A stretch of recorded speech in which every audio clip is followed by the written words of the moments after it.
Hi, everyone. Welcome again to another podcast from Teacher Joseph. And today we're going to look at something very important in your journey of learning. Now, I had an email today asking me, Teacher Joseph, tell me, I'm coming to England. What's the best English school? Many of you in our classes are asking me, Teacher Joseph, what's the best book to read? What's the best TV series to watch? You're wanting to take. Give me. You're looking for this perfect utopia, this one thing which is going to make your English perfect. But I want to tell you, it's not about the taking, it's about the giving. Because the only way your English is going to become perfect is if you use it, if you start to speak. Now, we're living in a very comfortable world in Western countries because there's enough cash to go around and there's always someone there to take your cash. Oh, you pay me, I give you. And that is the way we see learning. Oh, I'll just give Teacher Joseph money, he will give me English. But yet, there's another healthier and better way to see this, and that is if you give your English to somebody else, it's great practice.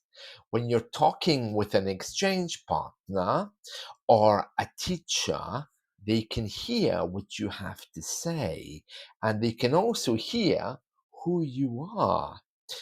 We all have our own special gifts, things that we need to give to other people. Perhaps you're a good listener. Perhaps you're someone with a beautiful voice to sing. Perhaps you want to teach how to cook in another language to show other people your beautiful food. Or perhaps you have some business customers that need to hear you in English. But this is the point. You need to start giving. It's scary, and it's much easier to say, okay, Teacher Joseph, you give me English, I give you money. Okay, Teacher Joseph, you tell me about a book. That's great. Teacher Joseph, you do another audiobook for me. I listen. It's great. But this is the world we live in. We take everything we can find. We pay for things so we can take. But what do we give? Now, when it comes to practicing English, you must give. You have to be able to begin to speak, be able to begin to write, read, and listen. The problem, though, is many of you are afraid because you think, who will want to hear my bad English?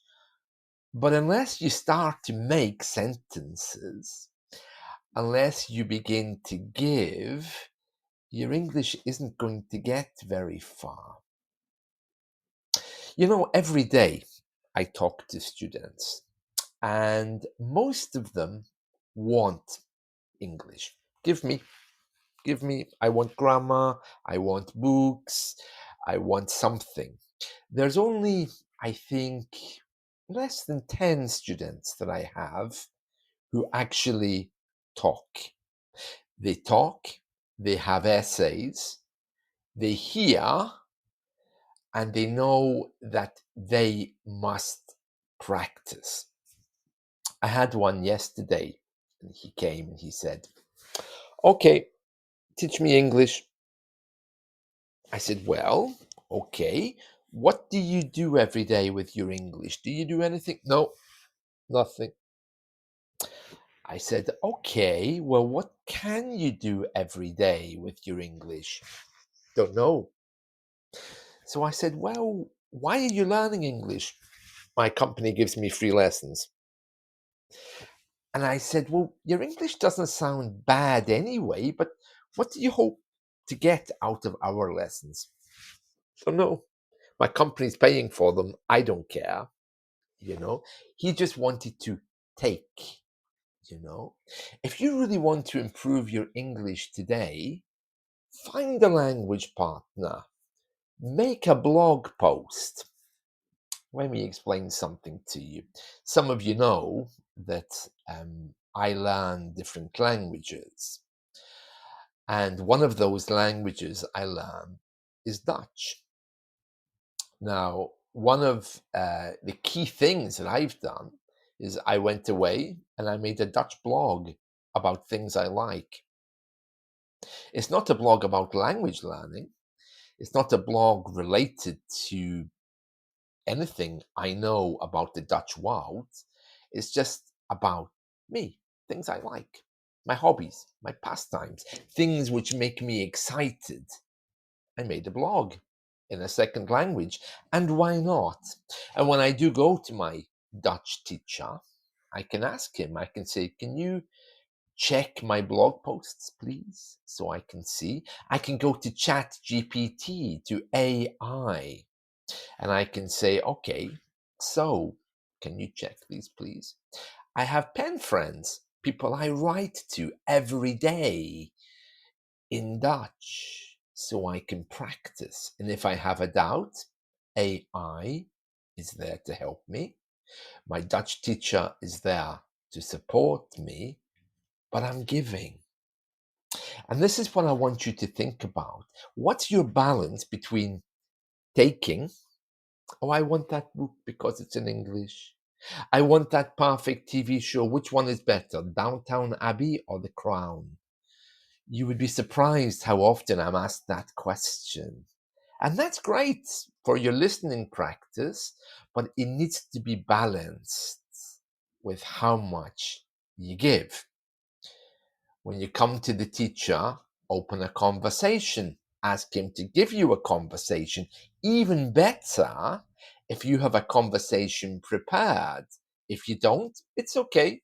Ask me, I'll give you a conversation. I can talk about anything. But the point is this, you need to be giving. And more of you are booking trial lessons. You come, I say, okay, so what do you do every day with your English? Well, do nothing. I take.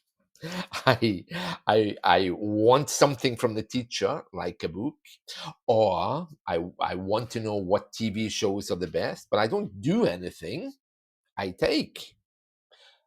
And I'm here to remind you that you need in your toolbox a language exchange person to hear you speak, a teacher to hear you speak so he can correct you.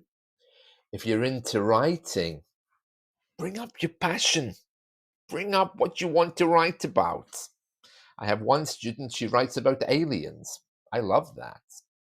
I have another student who writes about food. Great, I love that too. I don't mind. But you need to give. And this attitude of teach me, give me, isn't going to help your expression of English. It'll help your academic knowledge of English in the same way as everything else. But the best chefs in the world are the ones who experiment.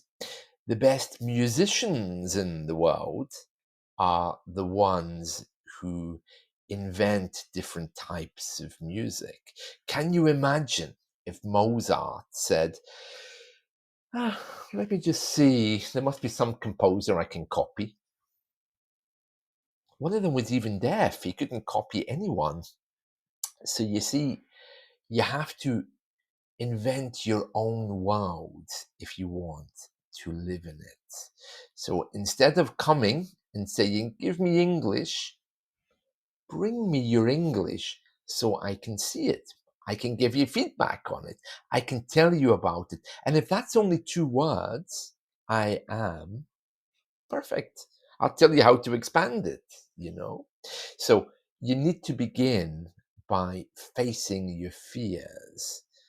None of us want to appear silly. We're all afraid, it seems, to speak in a second language. But unless you begin, you're never going to move forward.